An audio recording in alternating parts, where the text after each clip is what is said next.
Howdy, Cup, and welcome to another episode here for the Funk Report. It's slightly past Monday, and you know what it means. MMA Monday.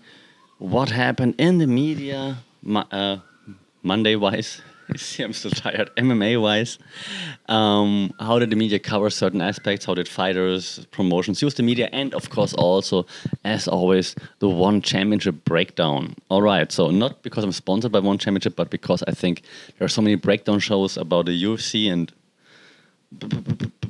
Bellator, and so I'm just focusing on one, and for all the other promotions I just talk about how the media is being used and should be used and so on, because again that's usually what I work with every day. Okay, let's jump right into it because there's so much to talk about, yet not that much to talk about. Why?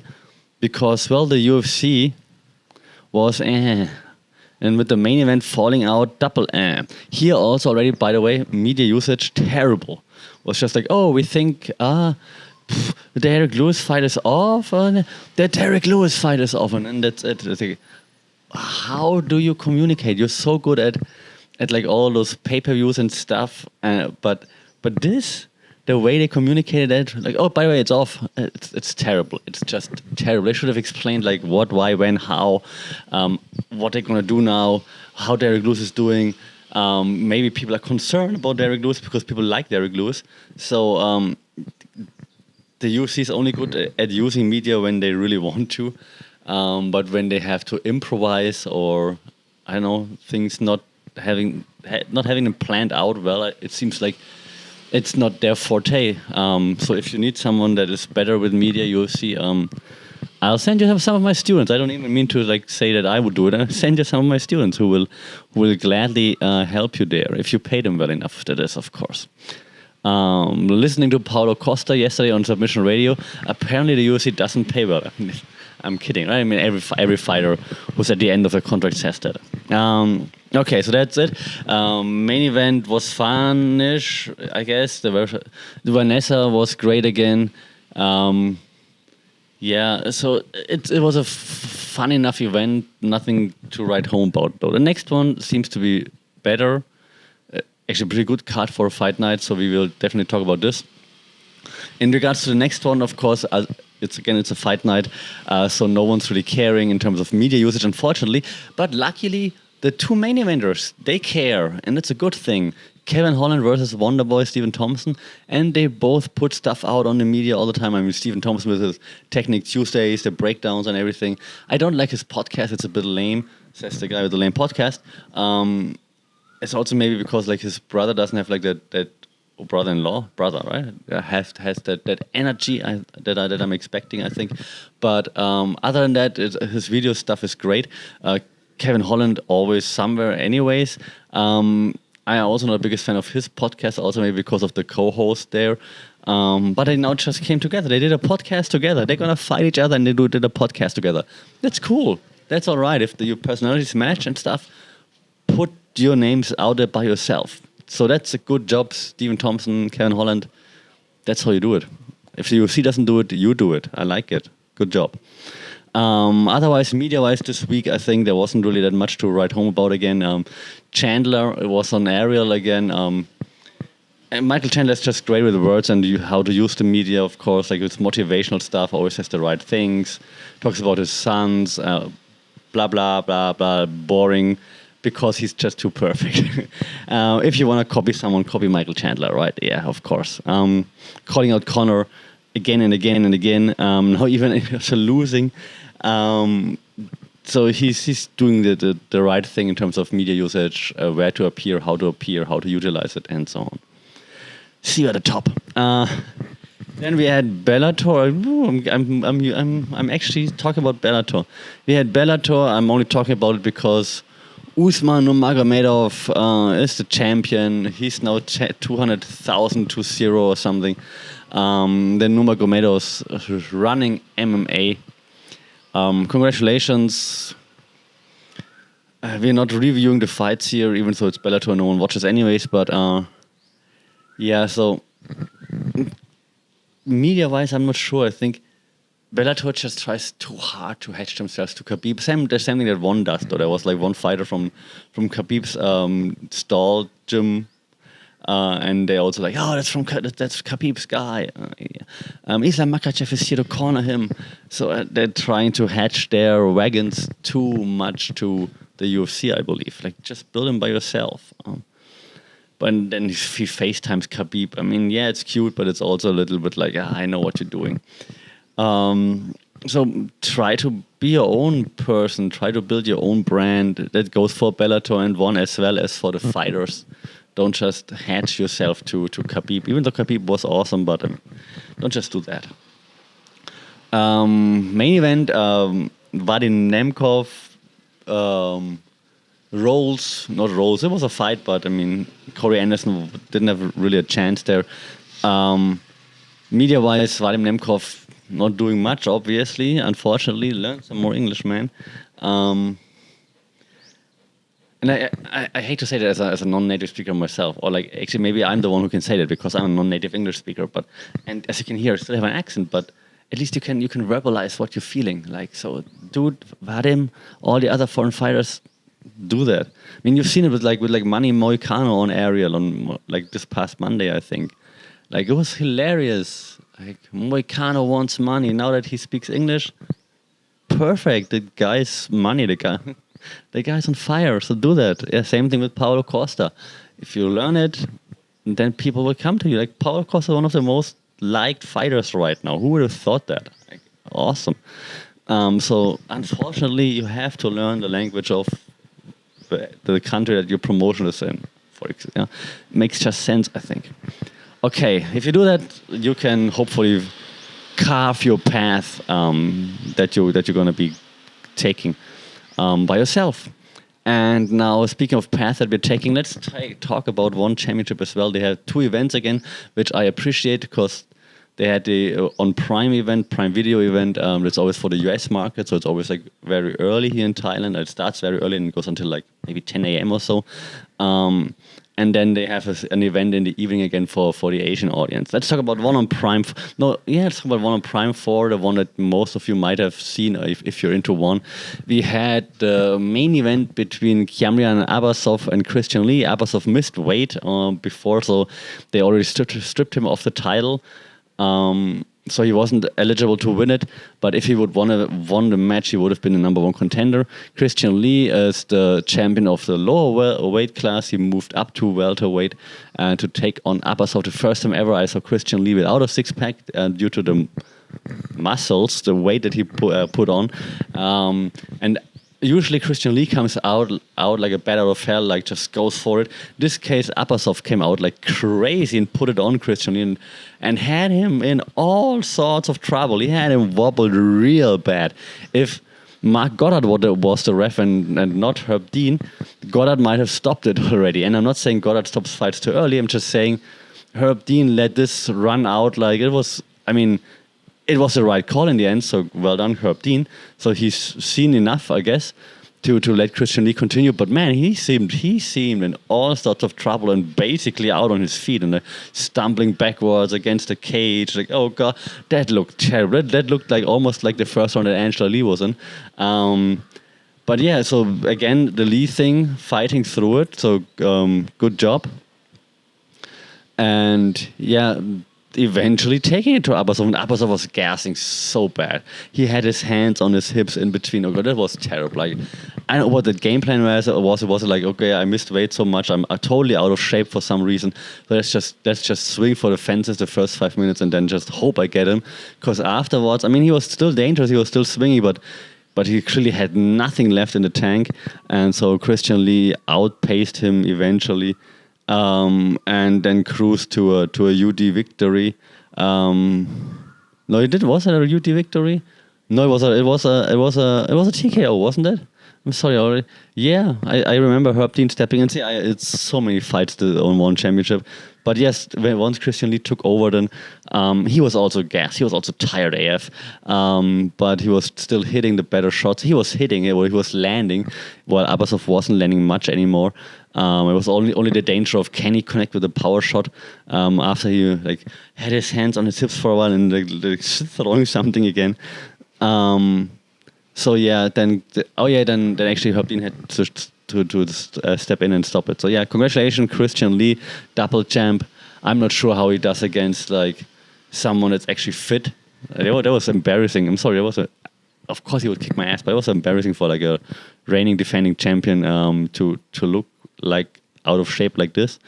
Like Christian Lee would also be in better shape. I mean, if he sticks to that weight class now, or I don't know, maybe it's gonna get easier if he does it more often. I don't know, but he'll probably also optimize his training. I hope, because like again, he didn't look like the Christian Lee that we know. Like he wasn't in that great of a shape, and of course it's because he put on weight and muscles and so on. But maybe he'll get used to it, or maybe they find a better way to train for that or something. If they take more time or something, then he hopefully will be as explosive as he is in the weight class below.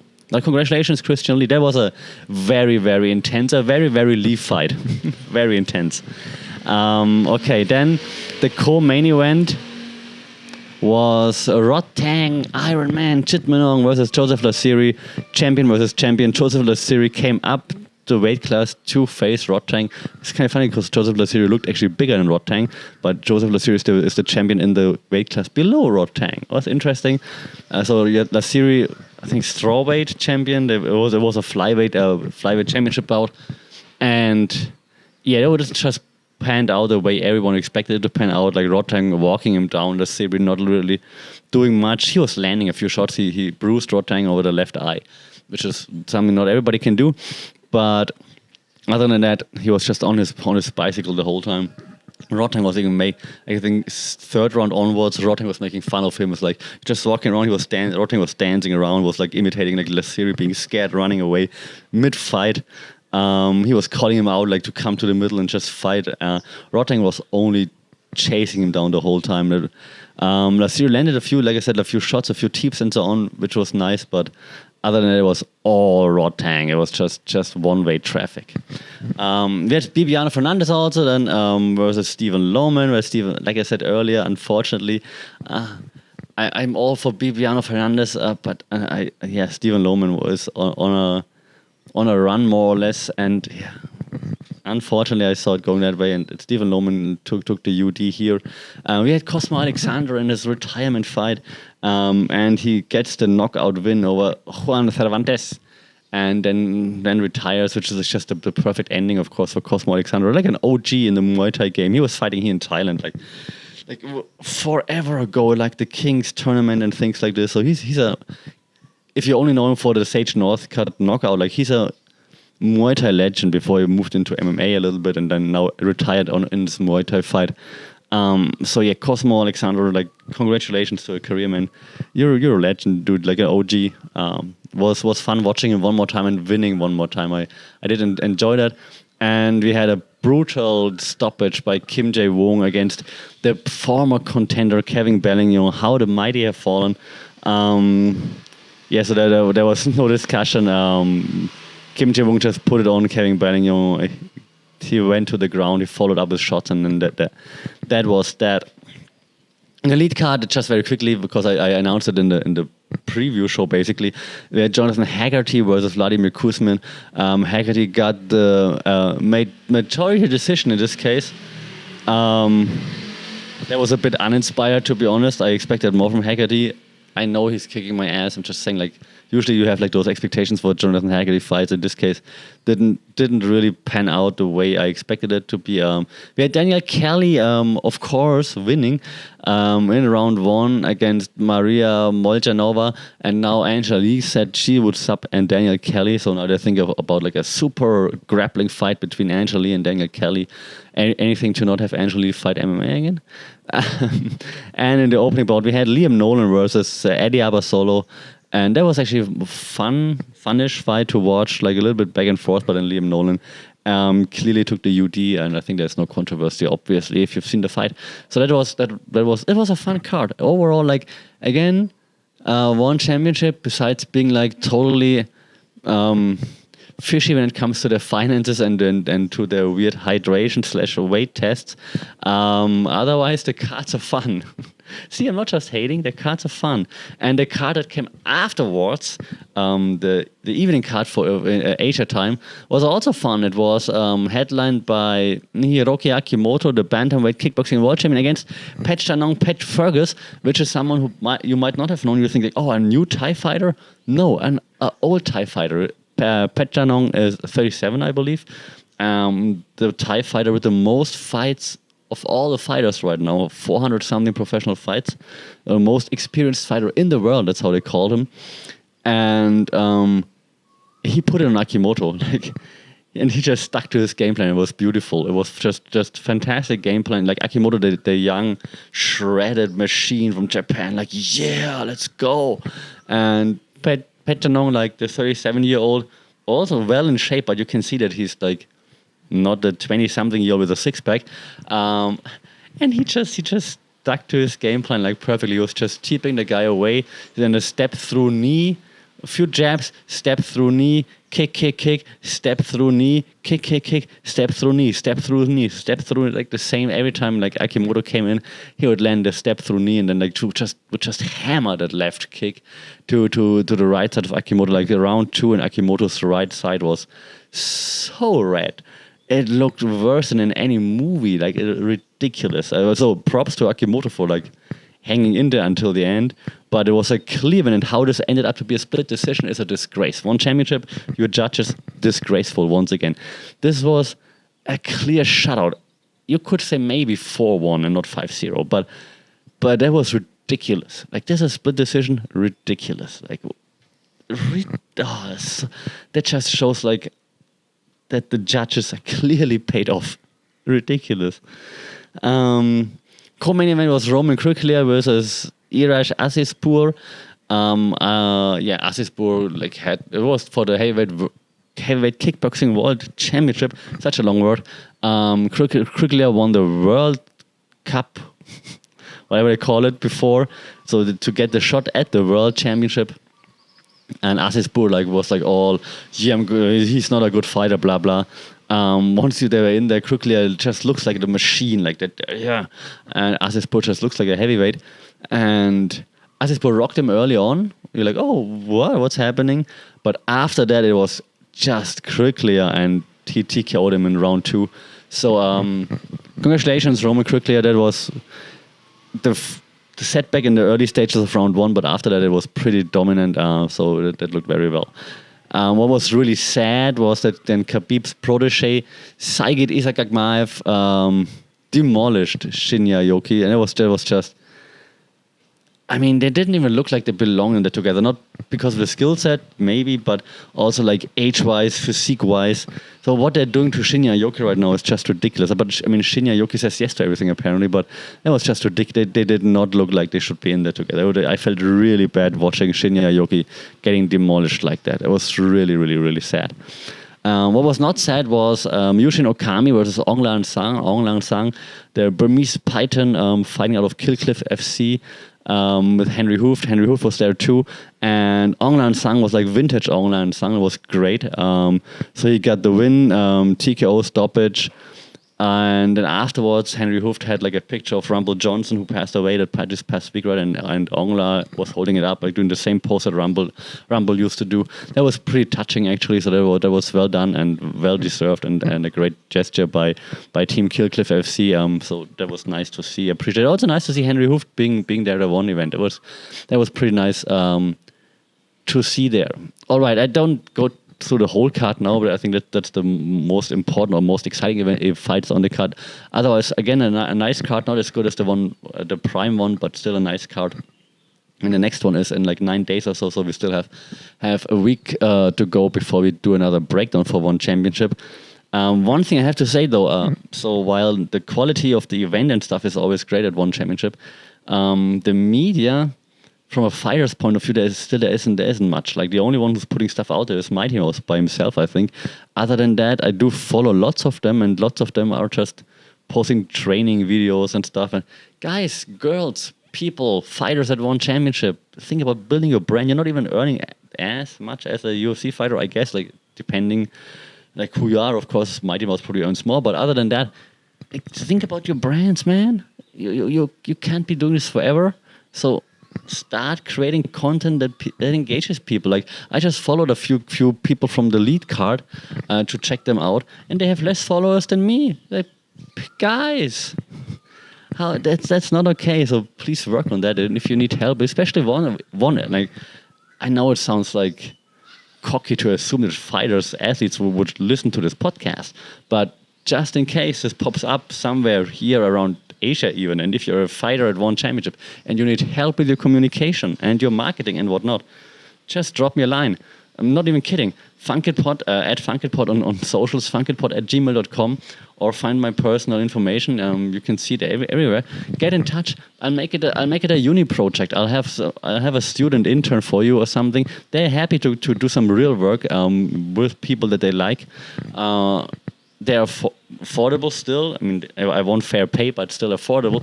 And they're gonna create a cool strategy for you. So, like, by the off chance a fighter sees that, feel free to reach out, because what's happening right now is not that impressive, unfortunately.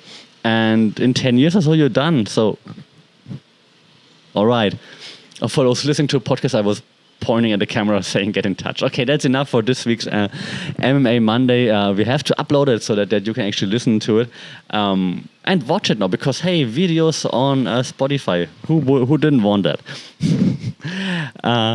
As always, thanks for joining. Don't forget to like, share, subscribe to this thing. Rate the podcast if possible so we can reach a bigger fighting audience. And as always, stay safe, take care, and don't forget to keep your guard up. Saudi Cup.